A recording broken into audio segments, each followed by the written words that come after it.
Despite many issues that are facing the country, President Biden took the time last night for a primetime speech to attack Senator Tommy Tuberville for his stance on life. And friends, I'm just telling you, you can see and expect much more of this in the coming days. Senator Tuberville has taken a strong stance for life, and the left has singled him out to attack him, including the president. Well, joining me now to discuss this is Congressman Matt Rosendale.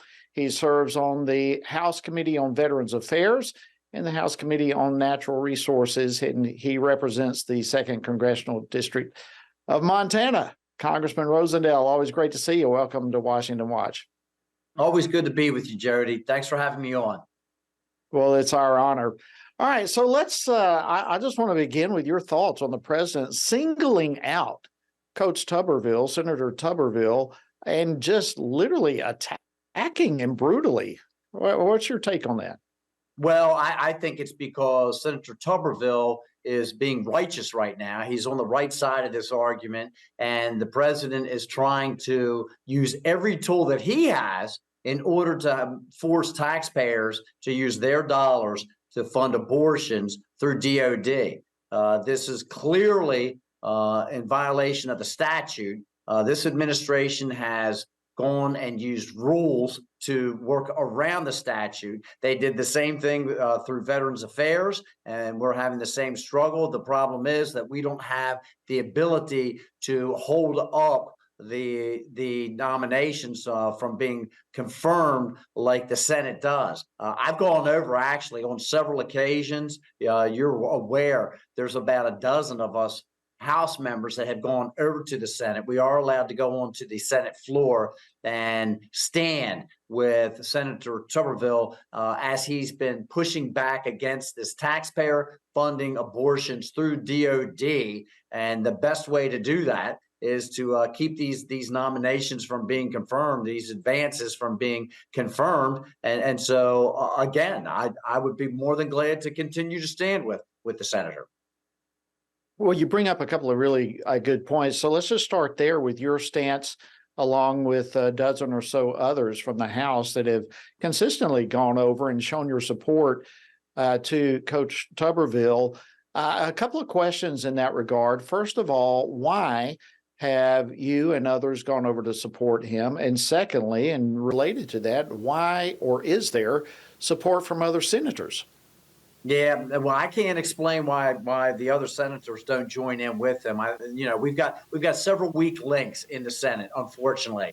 Not only are we in the minority there, the Republicans with only 49, but you know that there's at least a half a dozen that are very unreliable on these types of issues when we're trying to get them through. But what happens is Senator Tuberville, when he wants to go down on the floor and raise those objections, he knows that he has about a dozen of the House members that will very readily come over there and go to his aid to make sure that we use everything. Look, the president is trying to continue to get additional pressure put on Senator Tuberville, and we are going to continue to let him know that there's a lot of Americans out there. There's a lot of members in the House of Representatives that support him in this effort. And so we're going to use every tool that's available to us as well to make sure that the Biden administration does not. They reversed this decision of using taxpayers' dollars to fund abortions through the Department of Defense.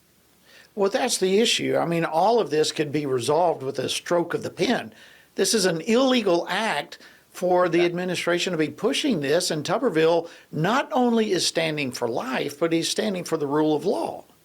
Exactly. We had, the same type of thing taking place in the House.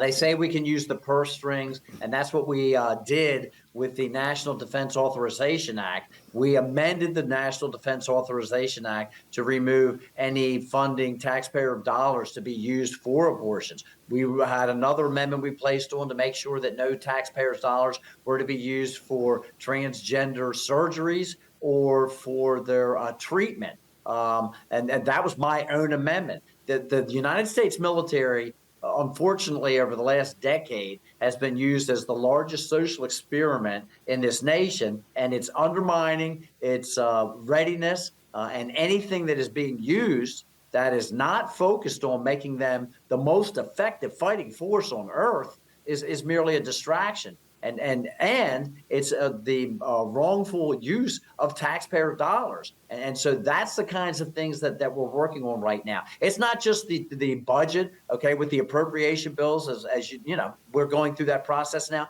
It's also the policies. It's where those dollars are being used. Absolutely. Well, it doesn't take much to observe and to understand that the abortion issue really has become a sacred cow to the left. In fact, Vice President Kamala Harris participated in an abortion rights event in Iowa. And I'd like to throw this clip up and get your reaction to this. Hit clip 11, please. The theme on all of this is about, again, a very essential point: the freedom to just be oneself. Let people be. At the heart of it, isn't that the point also? You're not harming anyone else. Let people be. I have so much to say, but I'll toss it to you, let you respond to that. I have so much to say. Just in that short clip that you just played, Jody, have a heart. Please, let's be compassionate, have a heart, and think about that child, okay? Science shows us now that once conception takes place, you have a separate DNA living organism there, okay? Let's have a heart. Let's be compassionate. Let's let everybody be. How about we don't use taxpayers' dollars to actually end the life of another child?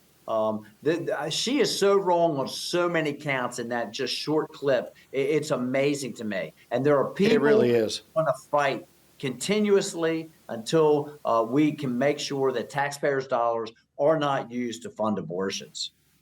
Good for you. Well, let's move on. I got a dozen things I want to hit with you. There's been so much activity on Capitol Hill this week, but shifting gears to the Bidenomics. President Biden's been delivering remarks even today touting Bidenomics. Here's another clip I want to play. Clip 9, please.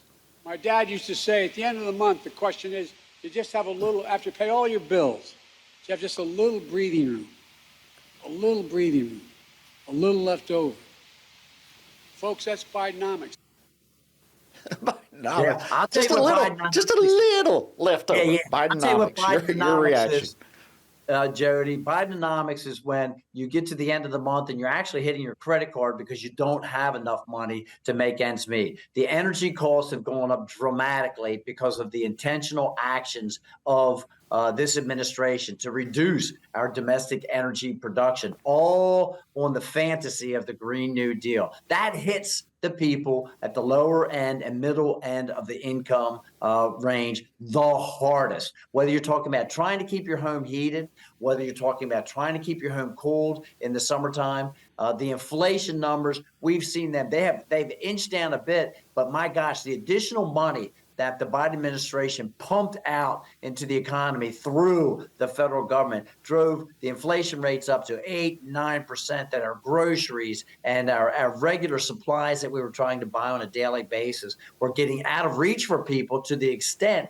that they were starting to have to question whether they were going to buy groceries or whether they were going to buy their pharmaceutical drugs. Every single item that they have talked about has been damaging to our economy. It certainly has hurt our middle class, the middle income earners. And this energy, when they talk about manufacturing, that's one of the first things that manufacturers look at, is what is the cost of energy. And when they continue to force the cost of the energy up and it's unreliable, they're damaging the grid across this nation. They're also driving down manufacturing, which again hurts our domestic jobs. Well, absolutely. And even the jobs that are so-called being created, 72% of them were lost because of the government's mandatory shutdown. 72% of the ones that are coming back are the ones that were lost to start with. So anyways, one more real clip. We'll be real fast on this. Inflation. Let's hit clip number 8, please. Earlier this week, the Washington Post suggested Republicans may have to find something else to criticize me for now that inflation is coming down. Maybe they'll decide to impeach me because it's coming down. I don't know. I love that one. Oh, anyway, it's another story. Yeah. All right, we've got 15 seconds and we're going to have to wrap up. Your thoughts on this inflation argument? The inflation is coming down because he has damaged the economy so bad. The impeachment discussions probably will take place, and as he said, that's another story. It sure is. We've seen revenue flowing in from China and from the Ukraine to the Biden crime family at such levels that we have never witnessed in this country. So Gonna have to that leave it door there. probably is going to open too.